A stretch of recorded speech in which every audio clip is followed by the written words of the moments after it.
Why do I have to do this in order for you to allow me into your kingdom, for instance, right? I just couldn't come to terms with the idea that there is the one way, the truth, and the life when there's so many people that claim to have that one path. What is it, John 3:16, right? Hey, what you believe is what you believe. God loved the world, so loved the world he gave his only son. If that's what you find comfort in, so that whoever believes in him shall and you want to believe that, not perish but live everlasting life, right? then great. How can you exclude the rest of the world and say that your club got it right? I feel like having a right way and a wrong way doesn't always work. Like, what is that one thing that really resolutes with you and your soul that lets you know that you've got it right? In order to believe that John 3:16 is the absolute truth, I would need God to tell me that, not you or a pastor or my friend or my sister or my mother. I would need God to tell me that. There must have been something that lets you know that this is the only way. And how come I don't know that yet? If God were to say to me that that's that simple, there would be nothing stopping me from embracing that. I'd like to know why Jesus is the only way to God. I've always had this idea that if there is a heaven, good people should be allowed to get into heaven regardless of what their religious beliefs are. Is Jesus Christ the only way to you because you say so and I just have to deal with it? I don't like that at all. It really rubs me the wrong way. What's the valid reason that he is the only way I can get to you? Why can't you accept me as I am, as a good person? Kind of like a arrogance to it a little bit. I have an immediate sense of seclusion when I hear I have to believe this specific thing, or sorry. I mean, even as connected of a world as we have now, there's still plenty of people that will never hear the word of God. Yeah. That's not their fault. If there is one God, why is there so many different religions, I guess? Which one is right, or why is there so many choices? I'm not taking a leap of faith off the deep end until I've got a little bit more evidence to trust that I'm going to come out all right on that other side. I'm open to having that evidence and having that reason for me to take that leap. I just haven't found it.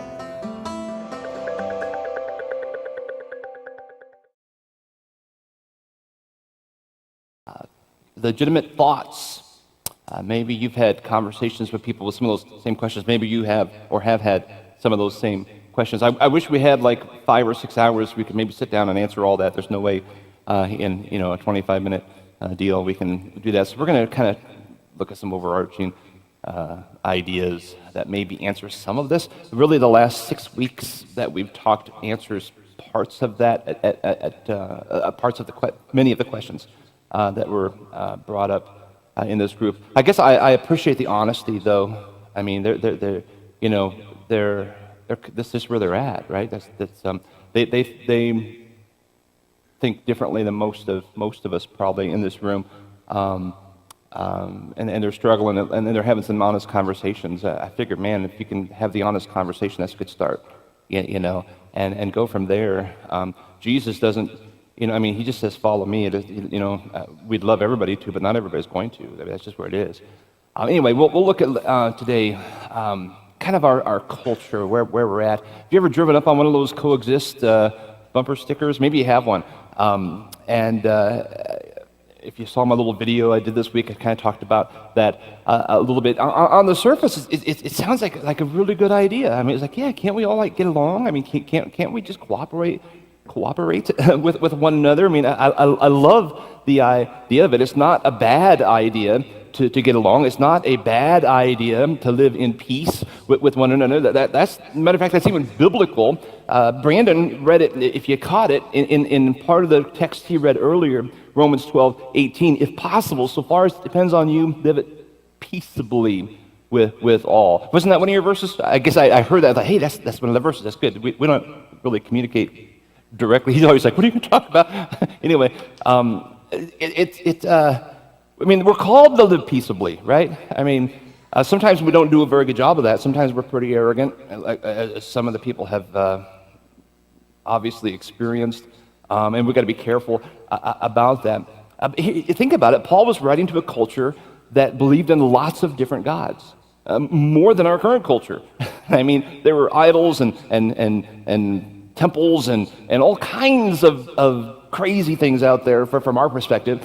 And he says, if at all possible, as far as it depends on you, live peaceably with all. So we're called to live peaceably with people, and Peter says, like in the context of the last 6 weeks we've been talking about, to answer people gently when you have conversations with people, not arrogantly, but gently, right? But we're not called to compromise sound doctrine in the sake of getting along. And there's probably a distinction that we have to be careful with. This is where our current culture, current generation may be a little bit naive on where they're coming from at times, because most of the world religions are different enough in key areas that they really by nature can't coexist. I mean, we're fundamentally different, not necessarily opposed or hateful or don't like each other or whatever, but we just don't believe in some key areas alike. We hear the word tolerance a lot today, and that's a good word. It used to mean kind of like agree to disagree, right? You don't think how I think, I don't think how you think. I'm going to respect you, you respect me, and we'll go our separate ways. In spite of our difference, I'll still respect you. I wish you thought like me, and you wish I thought like you, but that's what it is, right? But in recent years, tolerance has kind of evolved to a different meaning for many people.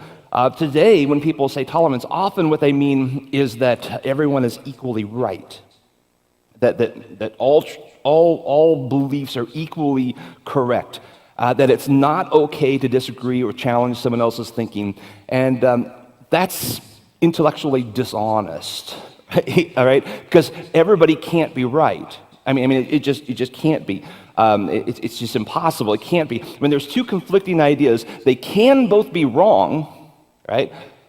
But if they're two conflicting ideas, at least one of them, only one of them can be right. They can possibly both be wrong, but only one can be right if they're conflicting when it comes to ideas. So when one religion says that the earth is God, that the trees are God, and the rocks are God, and everything is God, that's one belief. And another religion, like ours, for example, would say, well, there is only one God, and He is overall. There's no, that you can't mesh that, right? Either they're both wrong, or at least one of them are wrong. But they can't both be right, because it's impossible. There can't be one and all. It's like they're two different things. They're conflicting statement. And what the change in the meaning of tolerance has done, it has in many ways confused the idea of truth. What is truth? We have a hard time defining it as a culture. We struggle determining what matters and what doesn't, because what matters to me is different than what matters to you. What matters to you is different than what matters to the person you're next to. And if we disagree with something, we'll just simply say, well, that's your truth, and this is my truth, and we'll just both be happy and run off with our truths. But in some cases, that just doesn't make sense. It can't be. In some cases, that works, but in some cases, it just doesn't make sense. So let me suggest today that the answer to finding truth is not to pretend everybody is right, or even pretend everybody is wrong, that the answer is to seek and chase after truth. What is true? What is right? Which has become more and more difficult to define in our generation. And interestingly enough, now obviously, this is a Christian church, and we're coming from the perspective of Jesus, so I'm going to give my thoughts as to why I believe Jesus is true. Number one is because He said it Himself. In John 14:6, Jesus says, I am the way and the truth and the life. No one comes to the Father except me. Now, that statement ruffles a lot of feathers. That doesn't work well with the current definition, the modern definition of tolerance. It's kind of, you know what do you mean? You're the way? Can't we all have can't you have your way and my way? You're the truth? What about your truth and my truth? It grates against our current society. But here's the deal. As we've been saying all along these past few weeks, follow the facts. Do the research. carefully examine the evidence, and it will lead you to the truth, if you're honest with yourself. Often there's other things involved. I've been hurt by the church, or I have felt betrayed by God. We've covered some of these things earlier. And sometimes those will cloud our ability to see what the evidence is saying and what is right in front of us. So go after the facts, follow them, and it will lead you to the truth. What we're going to do this morning is look at some of the common myths about religion. And these myths often confuse the idea of truth and the issue of truth. 3 myths about religion. Now, as we walk through these, I think you'll find that truth isn't that hard to find, really. I mean, it's there. It's in front of us. You have to just be honest with what is presented before you. Here's myth number 1. All religions are basically the same. Kind of been referring to this. All religions are basically the same. You've probably heard people say that before. Maybe you think that. Maybe you've thought that before. That there's just really not that much difference between the world religions. We all have some of the basic same moral teachings and so forth. We're all basically saying the same thing. So it doesn't really matter which one you follow. We're all going to end up in the same place. Anyway, kind of an all roads lead to heaven type idea. And you probably know a lot of people who believe that and think that because we want it. We want that to be true. I'd love that to be true. But that's kind of where this comes from, is we're all basically the same. We're basically all religions doing the same thing. Now, although we have many common moral teachings with several, there are a lot of overlaps. There are some teachings that come specifically in Christianity, or in each religion actually, that are diametrically opposed to others. Right? I mean, they're just enough different that they can't be the same. I mean, just being honest with looking at what the beliefs are, they're not the same. They can't be the same. They might teach, like I say, some of the same ideas, some of the same moral principles, but the actual religions themselves cannot both be right in many cases. Like when Jesus said, "I am the way, the truth, and the life. No one comes to the Father except through me." That's a pretty bold statement. I mean, that's Jesus saying, "I am it. If you want to go to heaven, it's through me and no one else." That's a bold statement. That's a big statement for him to say. Even in his day, that was a bold statement, that the path to God is through Jesus alone. Well, if that's true, then the other religions can't be basically the same as Christianity, because Christianity believes Jesus is exactly who he said he was, and the other religions out there don't. They might think he was a great teacher, a great man, great prophet even, but not the literal Son of God who came to die on the cross for our sins. That's a whole different thing. That's a conflicting idea who he is. Some leaders might say in religious circles, "Follow me, I'll show you how to find truth." Jesus said, "I am the truth. It's me. Come to me, and I will give you truth." Some religious leaders have said, "Follow me, I'll show you the way to salvation." And Jesus says, "I am the way to salvation." Some religious leaders would say, "Follow me, I'll show you how to become enlightened." And what did Jesus say? "I am the light. I am the light. You want your path enlightened? Come to me, and I will do it, and I will show you the way to the Father." All of the other major religions are based generally on people doing things. They've got to do something to work their way, struggling, striving in one way or another to somehow earn the favor of God. Maybe they need to go on a pilgrimage. Maybe they need to avoid eating certain foods. Maybe they need to pray specifically at a specific time in a certain way. Maybe they need to go through a series of reincarnations. Whatever. There's all these different major world religions that have different ideas of struggling your way, of somehow working effortlessly to get your way to God. They are man reaching out to God. In Christianity, it is through Jesus, God reaching out to man. Those are completely different. I mean, they are not the same. They are completely different fundamentally. Christianity teaches that we are all guilty of wrongdoing, that our wrongdoing separates us from a holy and righteous God. And because God is a righteous judge, he has no choice but to make sure that the wrongdoing, the sin we have done, has to be paid for. And out of his love, Jesus voluntarily offered himself to be the one who would pay the penalty if we would just allow him to take our place. We could reach out to him, then he would pay our penalty. He would take our place on the cross, so to speak. So It is a story of God patiently waiting for us to reach out and say, yes, yes, I accept your salvation. Yes, I will take it. Rather than us striving with all of our might to try to get close to him and attain it. It's the complete opposite. Complete opposite. Christianity says there's one eternal God who created the universe. Hinduism says that everything is God. Islam would deny that Jesus is God. Buddha probably didn't even believe in God.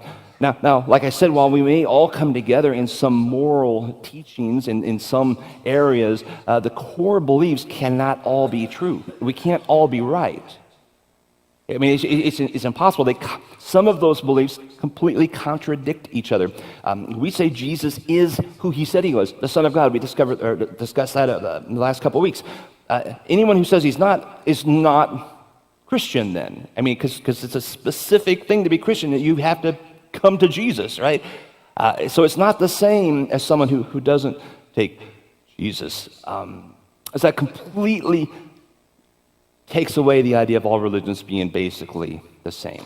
They're just not. It'd be illogical to think that one God would go into each culture and have a different story for each culture. Well, here's how I'm going to reveal myself to you, and this is how you get to heaven. And then he'll come over here, and this is how I'm going to reveal myself to you, and this is how you get to heaven. And then all of a sudden we have this modern era. We can communicate and travel the globe, and it's like this one little world. And we're going, wait, we're all thinking different things. How did that happen? And God's like, well, I didn't see that coming. It doesn't even sound logical.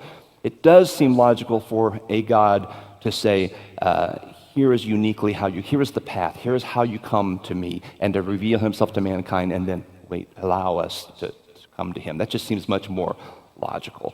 All religions are not the same. Myth number 2, all religions are equally valid.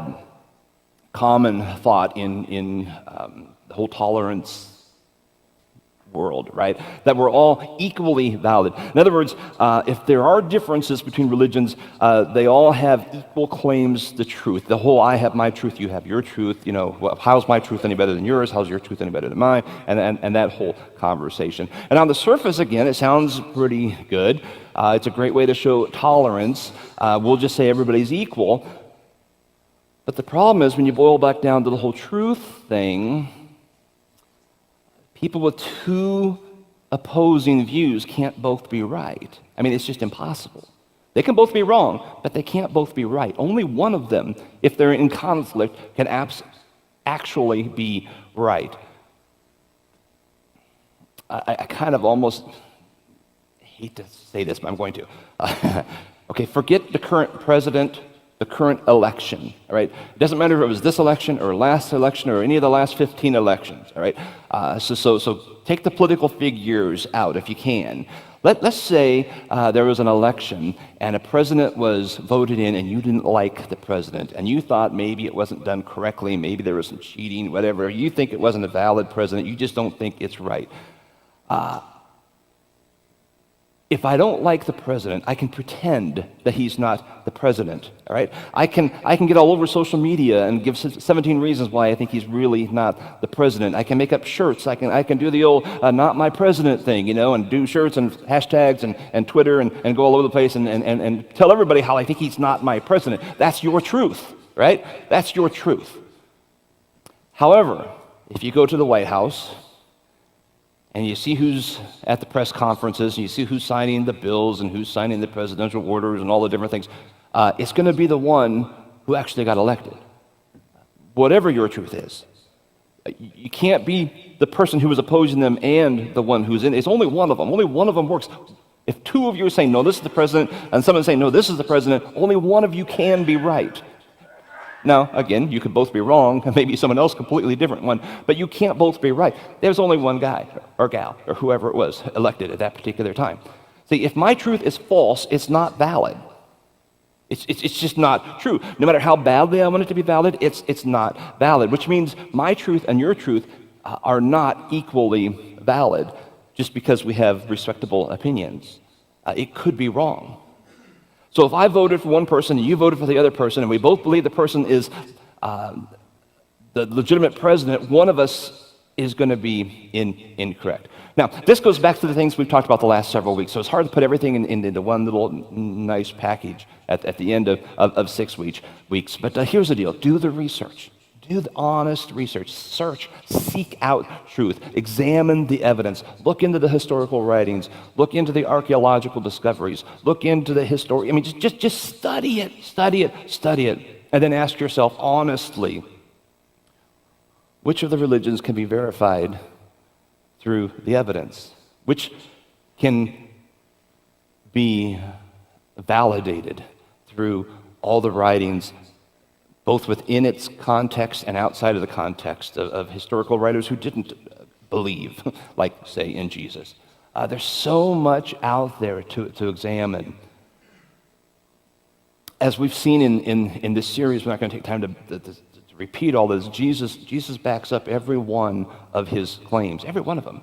I mean, he doesn't just say something wildly and then disappear. I mean, he validates every single thing he says. He backs them up with credentials that no other religious leader can do. Jesus authenticated his claim of being God by fulfilling dozens of centuries-old prophecies. There's no way he could have manipulated all of them, like where he was born and how he died and things like that. I mean, there are just all these hundreds of years old, centuries old prophecies that mathematical odds of fulfilling them are just astronomical. No way anyone else has ever done anything like that. Unlike other religious leaders and founders, he validated his claims of God deity by these incredible miracles he did, one after another, ultimately leading to the resurrection of the dead itself, which none of the other religious leaders were able to do. This witnessed by over 500 people. It wasn't like 2 or 3 people saying, "Oh, no, really, he's alive." He revealed himself to over 500 people. Jesus didn't just claim that he was the one and only Son of God. He validated those claims, as we've discussed over the past several weeks, like nobody else in history. No one else. But do the honest search. Go after that. If you can find another religion that can legitimately claim the same things that Christianity claims and back up those claims historically and accurately, man, then chase after it. But you won't. But you won't. You owe it yourself at least to do the legitimate research, not just find a religion that like best suits your personality or your beliefs. Well, this I agree with this one, I'll follow this. No, find the one that's actually legitimate and let God be God and you be the follower in the way you choose. Myth number 3, Christians are narrow-minded to claim Jesus is the only way to heaven. Maybe it's kind of playing with words. I mean, it is a little narrow-minded, but is it narrow-minded if it's true? I mean, if all paths really don't lead to God, then it's true. If all paths do lead to God, then I'd be like, well, yeah, we're just being, back off a little bit. We're all going to get there anyway. But that's not possible with the claims of each religion. That's not truth. Christianity's based on the fact that we have sinned. I have sinned. You have sinned. We've all been guilty of rebellion, and we need someone to pay for our sin, and Jesus is the only one who can make that payment for us. That's the whole basis of Christianity. That's not narrow-mindedness. That's just what it is. Again, maybe it's a play on words a little bit. Let's say a couple has a baby, and that baby develops jaundice, right? Our first baby, Danielle, had jaundice, and we're like, oh no, she's yellow. It's like, we're like, what do? You take her back to the doctor. And the doctor says, well, here's the deal. This could be a devastating situation. I mean, if you let this go, it's going to be a terrible thing, but it's very easily treated. Right? All you got to do is put the baby under this special light and for a little while, and it's going to stimulate the liver, and it's going to, everything's going to be all right. And what if the parent said, I don't really like the sound of that. I think what we're going to do is we're just going to scrub our baby down with soap and dip her in bleach, and we have a different path we're going to take. I think you're a little bit ridiculous, doctor. That just sounds silly. And the doctor would say, man, you really don't want to do that. Just don't do that. There's only one way to really handle this. That's a little narrow-minded, isn't it, right? And then they might reply, well, the jaundice is your truth, Doc, okay, but it's not my truth. We sincerely believe our baby's going to be just fine. It's going to be just fine. Well, this is when the doctor would say, well, you know what? I've studied the best in the best medical schools, and I've done the research, and I know this. Let me tell you, there's only one way to help your little girl. Would anybody accuse those parents of being narrow-minded if they decided to go ahead and trust the doctor and follow his prescription? That's actually what helping the little girl. That's not narrow-minded. That's just being rational according to the evidence that they've been presented.